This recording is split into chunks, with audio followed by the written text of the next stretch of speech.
Hey guys, I got asked in the comments about Swing to Bop, maybe the most important solo of Charlie Christian, so I thought this might be a perfect topic for a video. And here we go. Swing to Bop is the title of a bootleg made on May 12th, 1941 at Minton's Playhouse in New York. The actual tune they were jamming on was Topsy. A guy called Jerry Newman made this recording, and he also captured another track that evening, Stomping at the Savoy.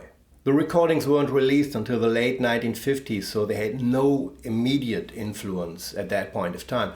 But Charlie Christian's playing definitely did.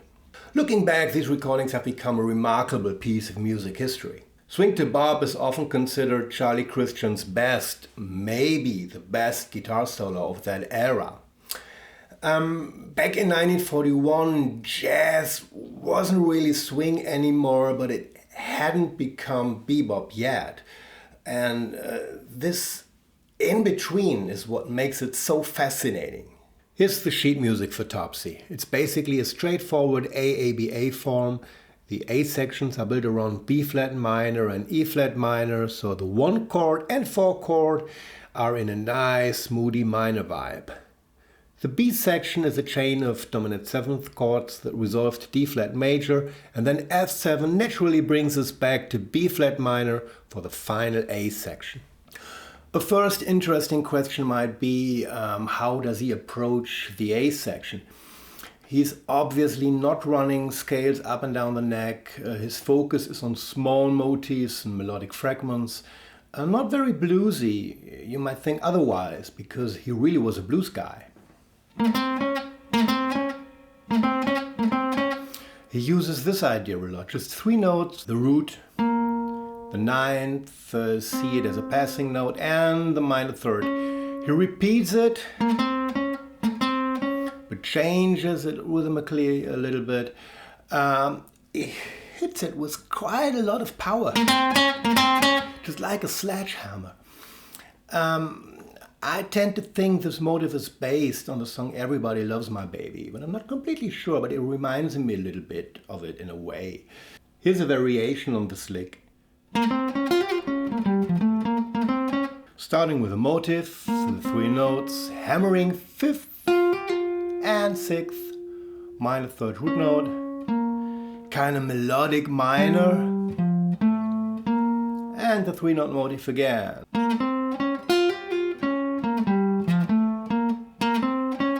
If you really want to dive into his technique, I'd highly recommend playing with 3 fingers of the left hand. It's unnecessarily difficult if you try to use all 4 fingers like this. I can hardly do it. So this is easier. At one point he actually plays the motif 1 octave higher. This is the same thing. Later, another motif he plays sounds a little bit like Bei mir bist du schön, another standard that was very popular at the time. And he also quotes the famous Topsy riff.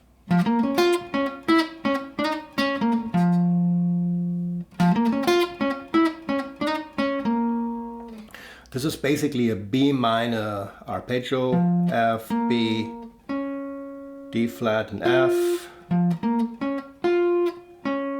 Going to the flat 5th with his ring finger, to the 4th, and back down. So all in all, you can say the A sections are very airy, they really breathe.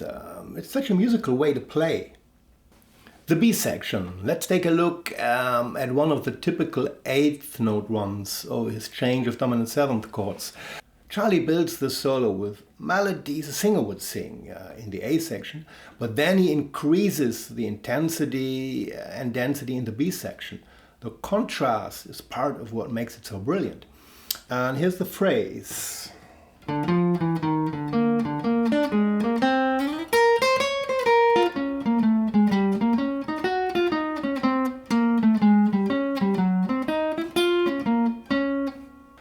He starts with a D minor flat 5 arpeggio using the open D string.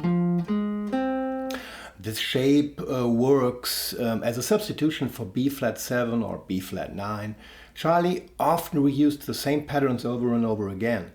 He often adds the root and the major third, and most of the time he's basically playing around these notes.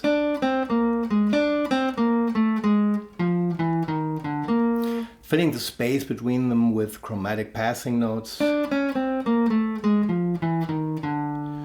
This is what he's doing exactly.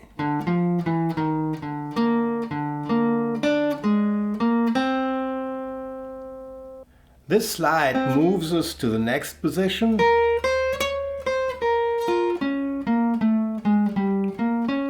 And it's really exactly the same thing, just the notes rearranged. This is the basic shape. G minus 7 flat 5, I'll play it like this, which works as a substitution for E flat 7. This is how he actually plays it. The same chromatic idea he used before. I'll play it here. And at this point he's already anticipating the A flat 7. Like I said, Charlie tends to repeat the same boxes and shapes, and this is one of his typical moves in this position. You can clearly see the A flat 7 chord inside the line. Then he normally moves down to the 4th position, and again you can clearly see the A flat 7 shape in there. And finally he resolves to D flat 6. It's actually a B flat minor arpeggio, ending up with basically the same idea we talked about. This is A minus 7 flat 5 now, as a substitute for F7 or F13. This is really kind of a signature lick. Let me show you the shapes he's using without all the extra passing notes. This is the skeleton he relies on, and from this he plays endless variations. So he's starting here, next shape here, next position, and then D flat major, and finally F13, played in this way.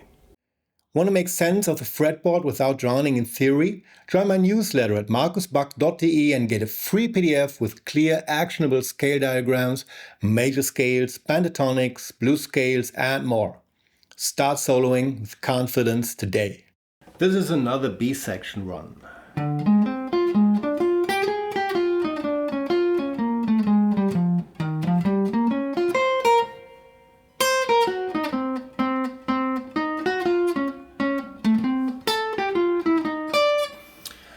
And you can really see him reusing the same idea just like before.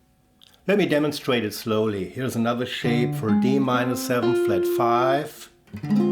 This one very handy, you only need 2 fingers. Then it continues with the B flat 7 arpeggio. The same shape we talked about earlier. These are the chord shapes without the passing notes. Then he moves on with this shape again, G minus 7 flat 5, and he plays it like this. The same chromatic line, ending up with a signature lick. Next up is A flat 7, and here we're back to his familiar line.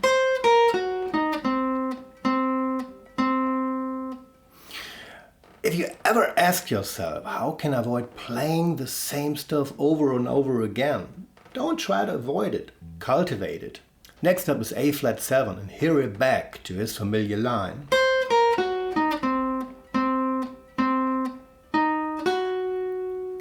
D flat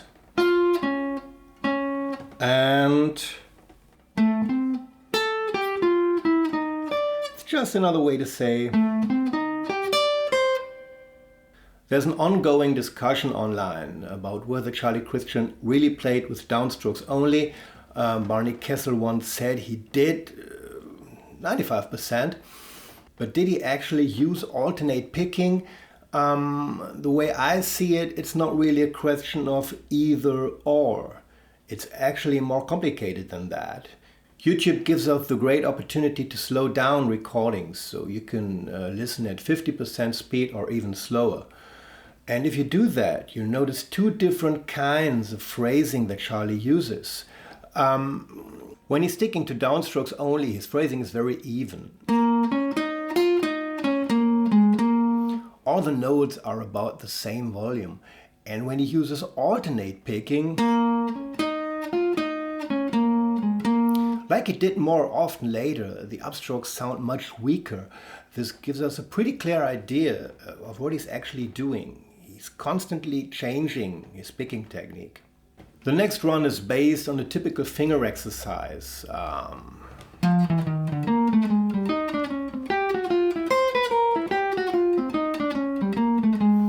You want to use all four fingers for it, which suggests that Charlie was practicing playing with four fingers at that time. Quite interesting. So up, and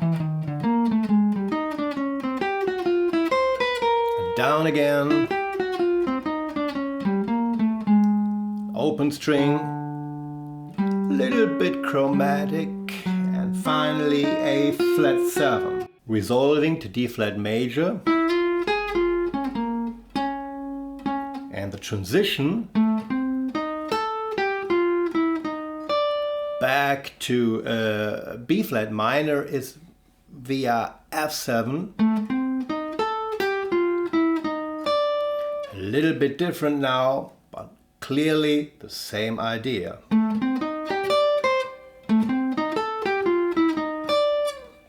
There are two more phrases I want to talk about. These are also Charlie Christian vocabulary, so they're absolutely worth checking out. The first one appears in quite a few recordings like Rose Room and I Found a New Baby. So what's going on here? Just two notes, then a third and fourth alternating.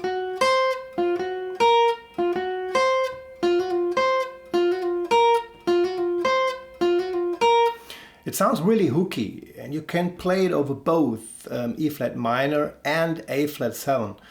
This is something he does quite often. He reinterprets his phrases in different contexts. The second phrase is one of his most famous, the Grand Slam lick.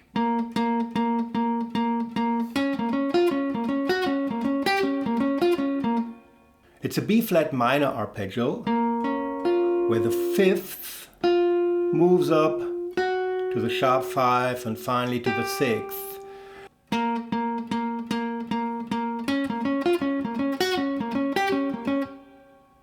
He actually plays the same lick on his solo on Stomping at the Savoy, the other recording made at the same night. There's a PDF with all the licks and motifs I showed in this video available on my Patreon. Links in the description. That's it for today. Thanks for joining me until the end. If you liked this content about Charlie Christian, please watch my other videos on Charlie Christian and don't forget hit subscribe. It really helps my channel grow. Stay tuned. See you next time.